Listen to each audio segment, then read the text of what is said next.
طيب احنا هنفتح البوكس مع بعض.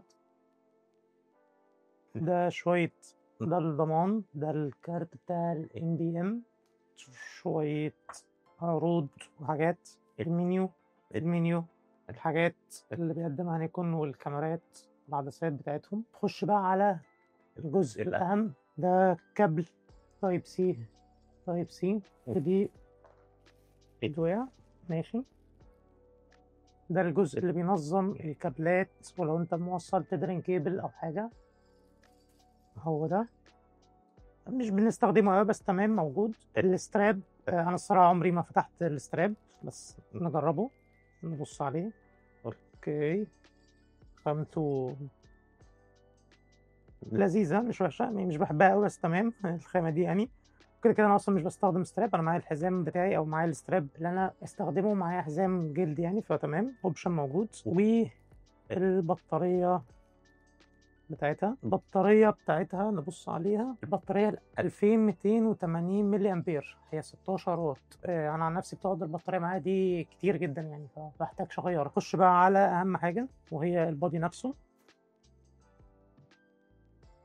اوكي، ملمس الحاجة الجديدة يبقى لذيذ. نفتح اهم حاجة بقى دي ثانية كده عشان نتأكد ان هي اوكي ساتسفاينج قوي، يعني صوت القفلة بتاعتها لذيذ قوي. كان البطارية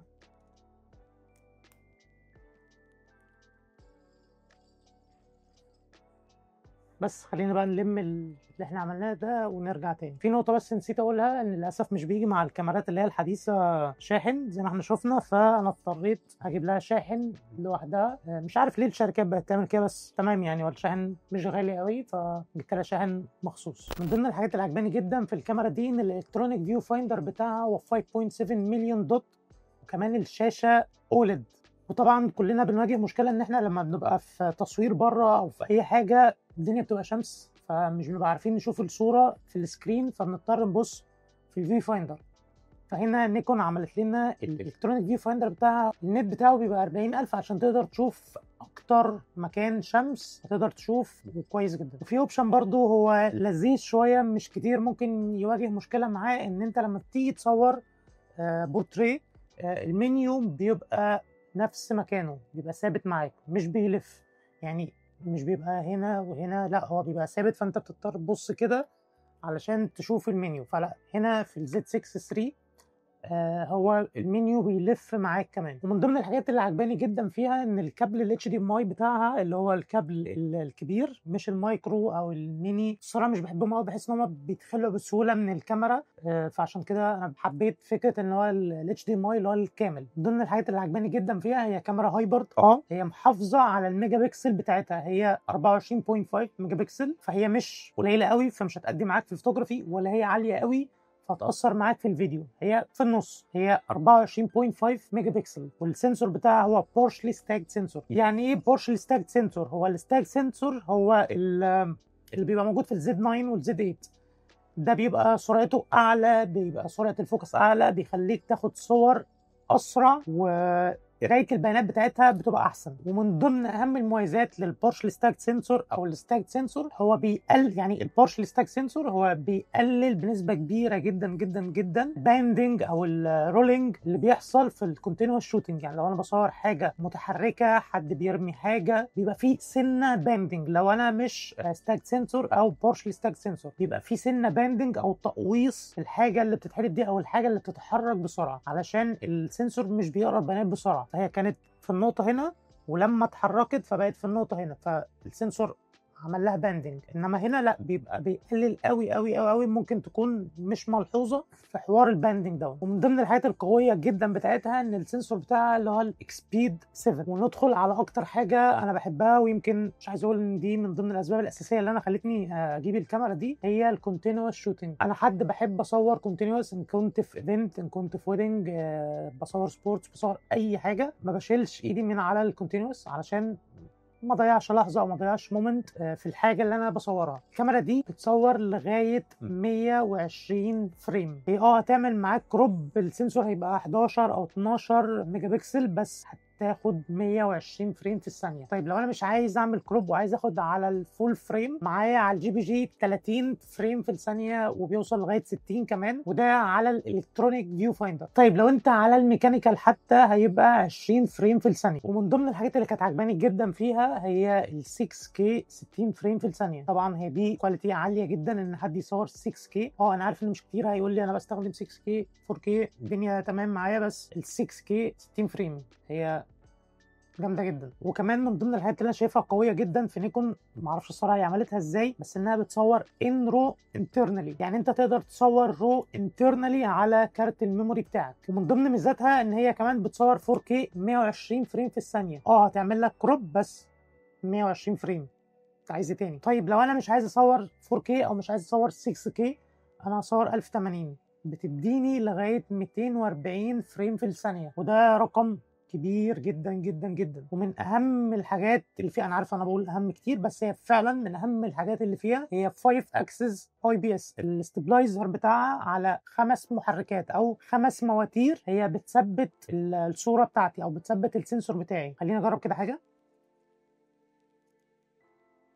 هي فيها هزه كده، مش عارف مش هتبان، بس لان السنسور بتاعي مهما انا اتحركت يمين شمال فوق تحت، هو في 5 مواتير ماسكينه علشان ما يتحركش ويبقى الصوره بتاعتي مهزوزه او مش شارب زي ما انا عايز. وطبعا في نقطه مهمه جدا كلنا اكيد واجهناها في بعض الشركات التانية، وهي الاوفر هيت. الاوفر هيت هنا يكاد يكون معدوم تقريبا. انا استخدمت الكاميرا دي كتير جدا في ظروف صعبه، فيديو وفوتوغرافي، شمس، اماكن حر ما فيهاش ظل، فعلا ما واجهتش مشكله الاوفر هيت دي او ما حسيتش ان هي عايزه تفصل خالص. فدي نقطه مهمه جدا جدا جدا للناس اللي بتصور مده طويله في الفيديوغرافي او 4K او الحاجات دي نقطه مهمه جدا ليها. وفي نقطة كمان ممكن كتير مش هيستخدمها، بس هي نقطة هتبقى مهمة جدا للناس اللي بتصور برودكت، للناس اللي بتصور معماري، للناس اللي بتصور مجوهرات، الناس اللي بتصور هي حاجات ثابتة، وهي حاجة اسمها التيلت شيفت.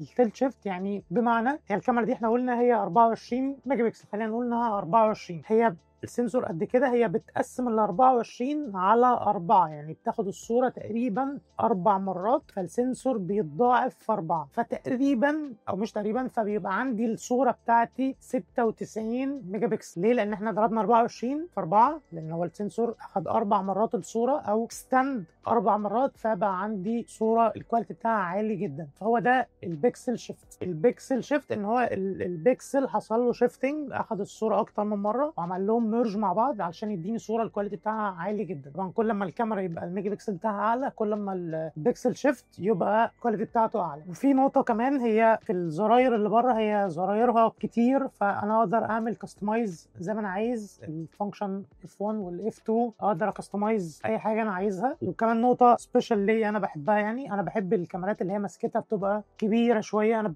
بحبها تبقى ماليه ايدي مش حجمها صغير، فعشان كده الكاميرا ده الجريب بتاعتها مريحه وكانت عجباني، فعشان كده انا جبتها. هنفتح مع بعض العدسه ال 2470 كده.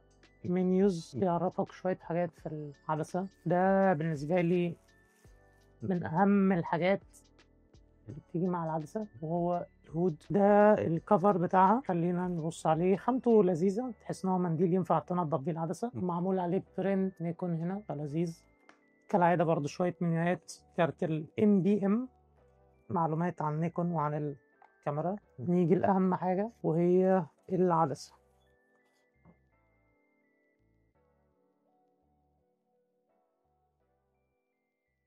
الزوم بتاعها لذيذ قوي.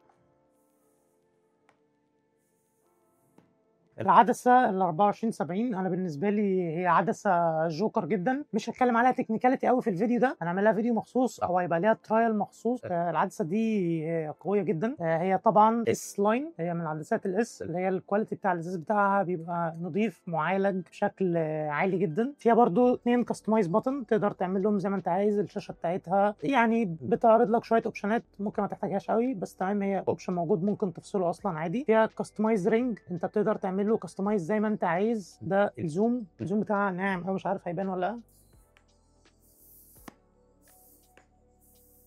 جامد. طبعا ده الرينج بتاع الفوكس. بس فهي عدسه لذيذه قوي، وعشان كده انا اخترتها هي تبقى العدسه الاساسيه بتاعتي، لان هي عدسه زي ما قلت هي عدسه جوكر ل 24/70. بس فده كان انبوكسنج سريع كده وشويه معلومات للكاميرا والعدسه. استنوا فيديوهات كتير ليهم الفتره اللي جايه، وهيبقى في تجربه اوت دور، هنجرب الكاميرا الزد 6 3 وهنجرب ال 24/70 وهنجرب عدسات كتير جدا من نيكون الفتره اللي جايه، فاستنوني.